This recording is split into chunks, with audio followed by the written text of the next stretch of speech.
Bapak Ibu Saudara yang kekasih di dalam Tuhan kita Yesus Kristus, selamat pagi, salam sejahtera untuk kita semua. Jumpa lagi dengan saya dalam acara Renungan Harian GKPO Halim Perdana Kusuma di hari Kamis 23 Oktober 2025. Sebelum Bapak Ibu Saudara memulai aktivitas di sepanjang hari ini, marilah kita siapkan hati kita mendengarkan kebenaran firman Tuhan. Kita berdoa. Bapa Sorgawi, di pagi yang indah ini kami umat-Mu datang di hadapan hadirat Tuhan mengucap syukur. Tuhan bangunkan kami di pagi ini dengan tubuh yang sehat dan kuat. Sebelum kami memulai aktivitas kami akan mendengarkan kebenaran firman Tuhan. Lengkapi kami dengan kuasa Roh Kudus, agar kami memahami kehendak Tuhan dalam firman yang akan kami baca. Berfirmanlah ya Tuhan, kami anak-anak-Mu sedia mendengar, dalam nama Yesus. Amin. Bapak Ibu Saudara, saya mengajak kita semua untuk membaca Alkitab dari Perjanjian Lama. Yoel pasal 1 ayat 1 sampai ayat 14. Yoel 1 ayat 1 sampai ayat 14, firman Tuhan demikian. Firman Tuhan yang datang kepada Yoel bin Petuel. Dengarlah ini hai para tua-tua, pasanglah telinga hai seluruh penduduk negeri. Pernahkah terjadi seperti ini di zamanmu atau di zaman nenek moyangmu? Ceritakanlah tentang itu kepada anak-anakmu, dan biarlah anak-anakmu menceritakannya kepada anak-anak mereka dan anak-anak mereka kepada generasi berikutnya. Apa yang ditinggalkan belalang pengerip dimakan belalang pengembara. Apa yang ditinggalkan belalang pengembara dimakan belalang pelompat. Dan apa yang ditinggalkan belalang pelompat dimakan belalang pelahap. Bangunlah, hai pemabuk, dan menangislah. Merataplah, hai semua peminum anggur, karena anggur baru, sebab anggur itu sudah dirampas dari mulutmu.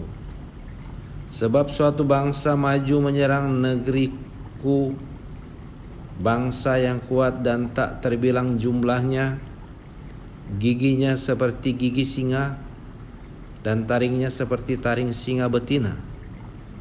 Dibuatnya pokok anggurku musnah, dan pohon araku buntung. Kulitnya dikelupas habis lalu dilemparkannya, sehingga carang-carangnya menjadi putih. Merataplah seperti anak dara yang berpakaian kain kabung, karena mempelai kekasih masa mudanya. Kurban sajian dan kurban curahan sudah lenyap dari rumah Tuhan. Berkabunglah para imam, pelayan-pelayan Tuhan. Ladang sudah musnah, tanah berkabung, sebab gandum sudah musnah, anggur sudah kering, minyak sudah menipis. Malulah, hai petani-petani, merataplah, hai penggarap-penggarap kebun anggur, karena gandum dan jelai, sebab sudah musnahlah panen ladang. Pokok anggur sudah kering, dan pohon ara sudah layu. Pohon delima, pohon kurma, dan pohon apel, segala pohon di padang sudah kering. Sungguh sukacita memudar dari anak-anak manusia. Kenakanlah kain kabung dan merataplah, hai imam-imam. Meraunglah, hai pelayan-pelayan mesbah. Masuklah, bermalamlah dengan memakai kain kabung.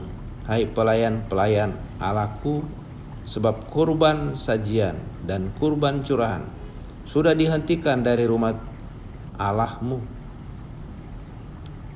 Khususkanlah hari puasa, umumkanlah perkumpulan raya, perkumpulan para tua-tua dan seluruh penduduk negeri ke rumah Tuhan Allahmu, dan berserulah kepada Tuhan.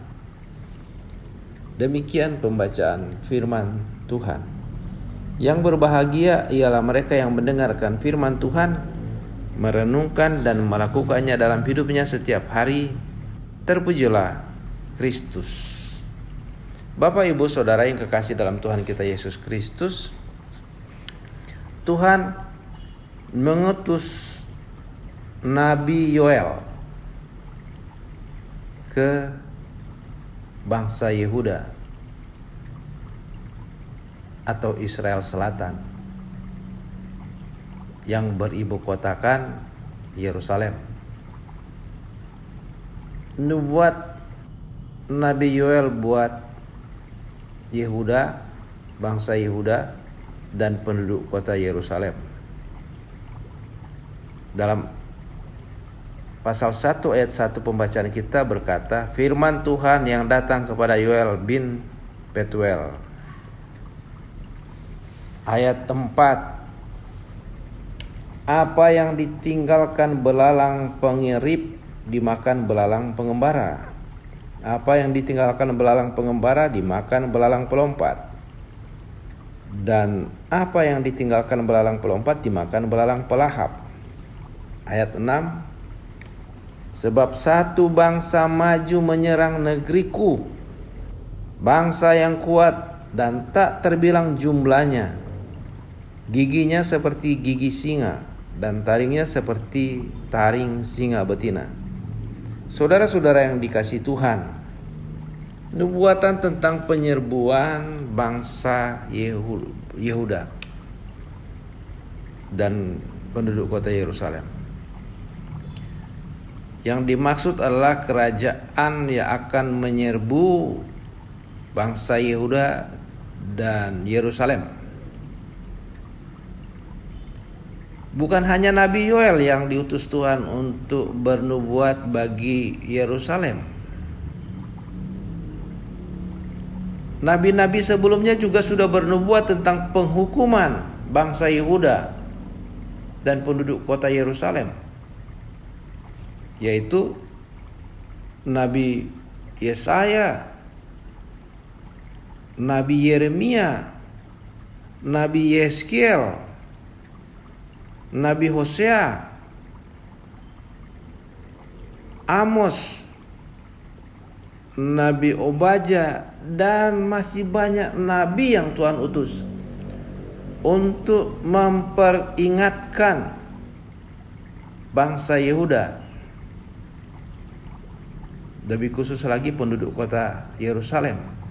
Supaya apa? Supaya mereka bertobat dari kejahatan yang mereka lakukan. Karena terlalu jahat apa yang mereka lakukan terhadap Tuhan dan terhadap sesama mereka manusia. Mereka melanggar akan perintah Tuhan, dan juga mereka melakukan kejahatan terhadap sesama manusia.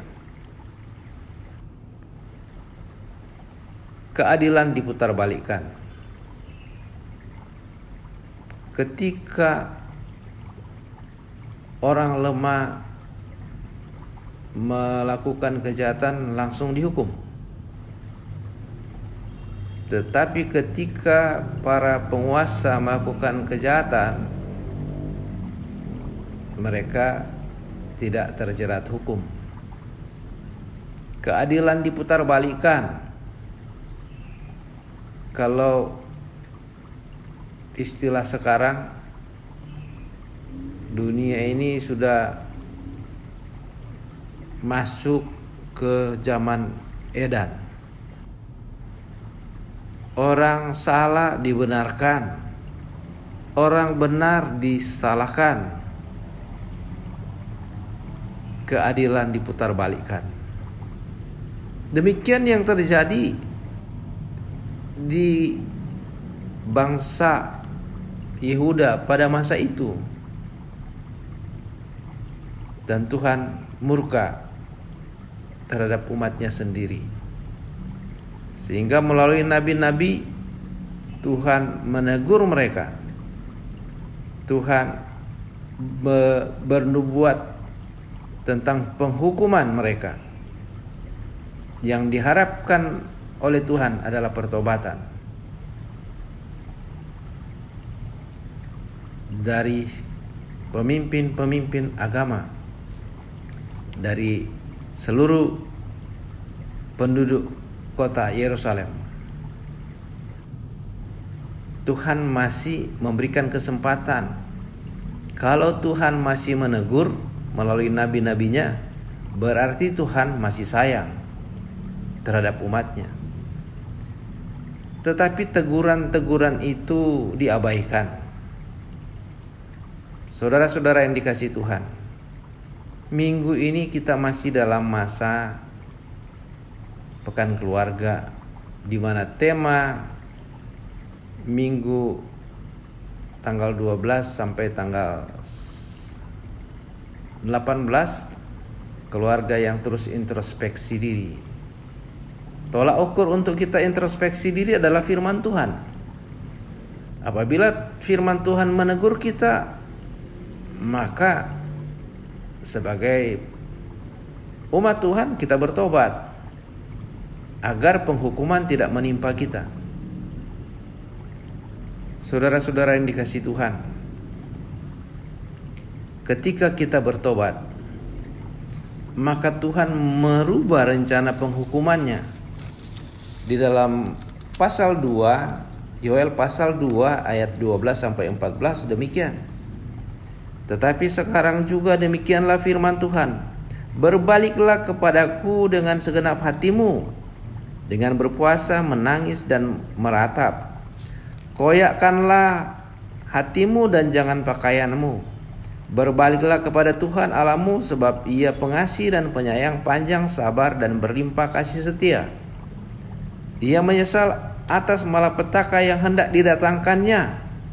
Siapa tahu ia mau berbalik dan menyesal, dan ditinggalkannya berkat menjadi korban sajian dan korban curahan bagi Tuhan Allahmu. Jadi yang Tuhan minta adalah pertobatan. Saudara-saudara yang dikasihi Tuhan, firman ini juga datang kepada kita.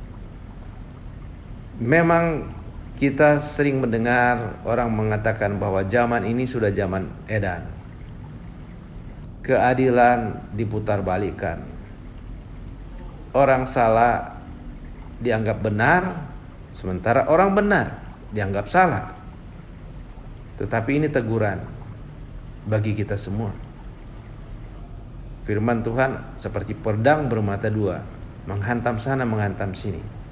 Apabila kita ditegur, marilah kita sadar, kita insaf, kita bertobat. Siapa tahu hukuman Tuhan tidak terjadi kepada kita. Siapa tahu hukuman Tuhan tidak menimpa kita. Marilah kita mengindahkan firman Tuhan yang sudah disampaikan kepada kita semua, agar hukuman Tuhan terhindar dari kita dan Tuhan senantiasa menyertai dan memberkati kita. Amin. Mari kita berdoa. Bapa Surgawi, kami mengucap syukur karena di pagi ini Tuhan sudah menyapa kami lewat pembacaan dan pemberitaan firman-Mu. Tanamkan itu dalam hati kami, mampukan kami oleh kuasa Roh Kudus melakukan kehendak Tuhan dalam hidup kami, agar nubuatan-nubuatan penghukuman tidak menimpa kami, melainkan berkat Tuhan akan menyertai hidup kami. Terima kasih Tuhan, kami akan memulai aktivitas kami. Sertai dan berkati kami, agar apa yang kami lakukan berhasil. Inilah doa syukur kami, terpujilah nama-Mu. Ampuni segala salah dan dosa kami, dalam nama Yesus kami berdoa dan mengucap syukur. Amin. Bapak Ibu Saudara yang kekasih dalam Tuhan kita Yesus Kristus, Dari GKPO Halim Perdana Kusuma saya mengucapkan selamat beraktivitas, sehat dan sukses selalu. Tuhan Yesus memberkati.